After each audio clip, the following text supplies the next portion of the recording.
आमच्या हक्काचं लेखन व माय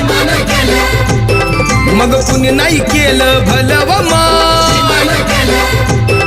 अग दिल्लीचं दालन फुलं व माय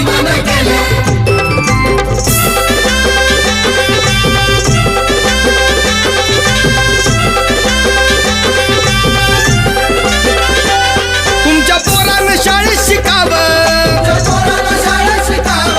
आशाला जारीला मुकावं